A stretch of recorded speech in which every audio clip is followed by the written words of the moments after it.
নমস্কার বন্ধুরা, আশা করি আপনারা সকলে ভালো আছেন এবং সুস্থ আছেন। আমরাও ভালো আছি। আমার এই হিউস্টনের ছোট ছোট ব্লগগুলো আশা করি আপনাদের দেখতে ভালো লাগে। আজ শনিবারের সকাল, তাই একটু বিশেষ ব্রেকফাস্ট, আলুর দম হাজব্যান্ডের, আর আমি করেছিলাম আলু পরোটা।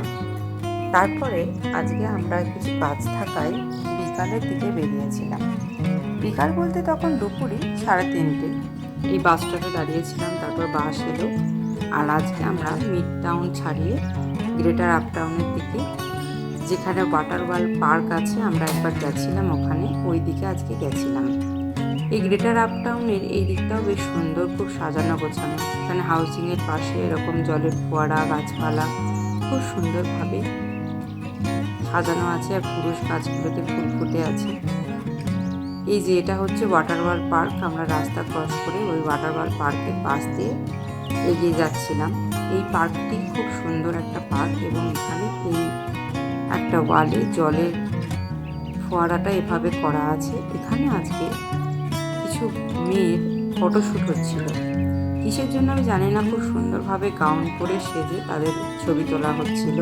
এসব দেখতে দেখতেই আমরা এগিয়ে যাচ্ছিলাম, বেশ ফুরফুরে মেজাজে এগিয়ে যাচ্ছি। আর এখানে যেটা হচ্ছে, ওয়াটার ওয়ার্ল্ড পার্কটার সামনেই রয়েছে উইলিয়াম টাওয়ার। এটা হিউস্টনের একটা অনেক বড় টাওয়ার। আর এইখানে হিউস্টন তথা টেক্সাসের সবথেকে বড় একটা মল আছে, মলটার নাম গ্যালেরিয়া। আমি আগেই মলটার কথা শুনেছিলাম আমরা, তো আজকে ভাবলাম আমরা শনিবার একটু ঘুরে আসা যাক, তাই আমরা ওই দিকে এগিয়ে যাচ্ছিলাম। আর এই যে উইলিয়াম টাওয়ার, এই টাওয়ারটার নিচ দিয়ে যখন যাচ্ছিলাম মনে হচ্ছিল টাওয়ারটার তুলনায় কি ছোট্ট আমরা। এই যে আমরা পৌঁছে গেছি।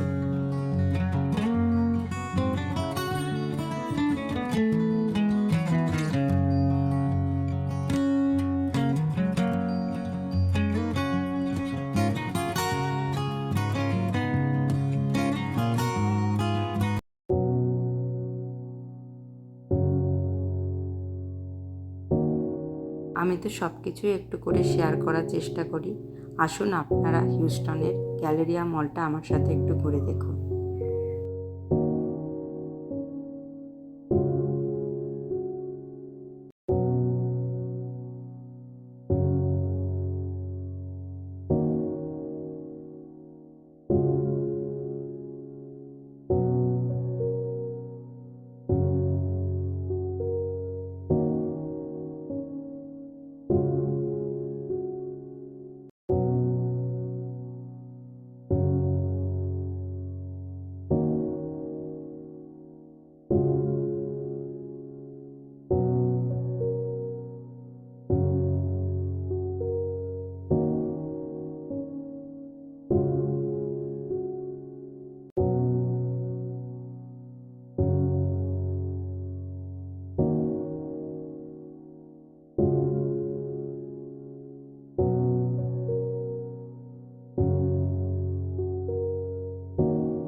মলটি আয়তনে অনেকটাই বড়। এখানে 400টার মতো দোকান রয়েছে। আর মলে আজকে শনিবার হওয়ায় অনেক মানুষের ভিড় ছিল। আমরা ঘুরে ঘুরে মলের বিভিন্ন তলাগুলো দেখছিলাম। এখানে বিভিন্ন ধরনের প্রসাধনী থেকে আরও যে কোনো যাবতীয় বিভিন্ন শৌখিন জিনিসপত্র বিক্রি হচ্ছিল।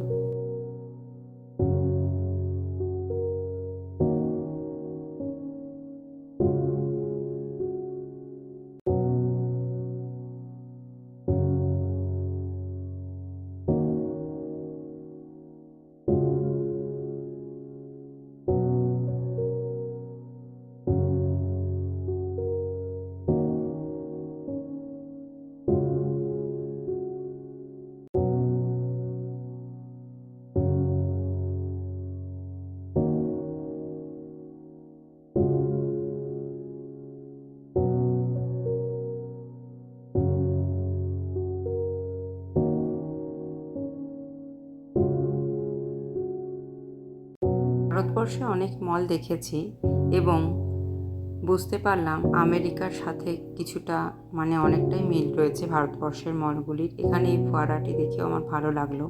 আর আজকে আরও একটি জিনিস মূল আকর্ষণ ছিল এই গ্যালেরিয়া মলের, সেটা হলো এখানে গ্রাউন্ড ফ্লোরে আইস স্কেটিংয়ের একটি ব্যবস্থা রয়েছে। সেখানে টিকিট কাউন্টারে টিকিট কেটে বাচ্চা থেকে পরিবারের সকলে মিলে সবাই আইস স্কেটিং আনন্দের সঙ্গে উপভোগ করে। আমরা আস্তে আস্তে সেই দিকে এগিয়ে যাচ্ছিলাম। আর এই দোকানটিতে বিদেশিদের বিবাহের যে পোশাক ব্যবহার হয় সেগুলি কি সুন্দরভাবে সাজানো ছিল, বেশ সুন্দর লাগলো আমার দেখতে, তাই কিছুটা ছবি তুললাম। আর এই দোকানটিও একটি অন্যরকম দোকান ছিল। এটাতে কার্মা লাক এই ধরনের কিছু বিশেষ, এখানে আমাদের যে ভারতবর্ষ তথা এশিয়ান যে কালচার থেকে যে চিন্তা ভাবনাগুলো রয়েছে সেগুলো এই দোকানের মধ্যে কীভাবে পাশ্চাত্যকে প্রভাবিত করেছে সেটা রয়েছে। আর এটি সুশির একটি দোকান ছিল। এখানে চলমান বেল্টের মধ্যে খাবারগুলি সার্ভ করা হচ্ছিল। আর যেটা বলছিলাম, এই হচ্ছে সেই আইস স্কেটিংয়ের জায়গা যেখানে বাচ্চারা কৃত্রিম বরফের যে মেঝে রয়েছে তার মধ্যে কি আনন্দের সঙ্গে, কেউ কেউ নতুন শিখছে বলে তাদেরকে কেউ হেল্প করছিলেন প্রশিক্ষকরা, আর যারা অলরেডি আইস স্কেটিং শিখে গেছে তারা আনন্দের সঙ্গে আইস স্কেটিং করছিল। আবার বাচ্চাটি উল্টে পড়লো, তবে তার মোটে উৎসাহ দমন হয়নি, সে আবার উঠে দাঁড়িয়ে করতে লাগলো।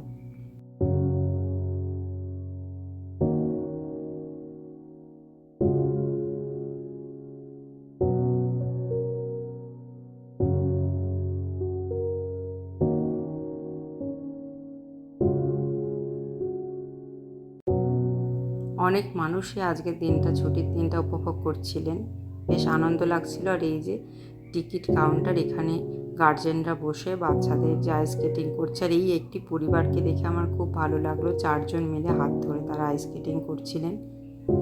এটি একটি নতুন অভিনব অভিজ্ঞতা ছিল আমার কাছে। আমার তো দেখে ভালো লাগলো, আপনাদেরও আশা করি ভালো লাগবে।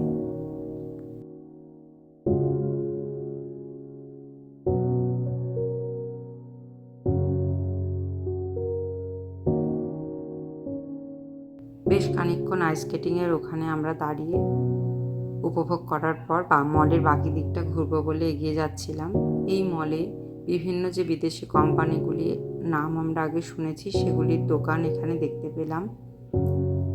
এবং এখানে একটা আজকে আনন্দের একটা পরিবেশ তৈরি হয়েছিল, কারণ প্রত্যেকেই পরিবার নিয়ে এখানে গল্প আড্ডা এবং নিজেদের মতো বিভিন্ন অ্যাক্টিভিটিসের মাধ্যমে আনন্দ করছিলেন।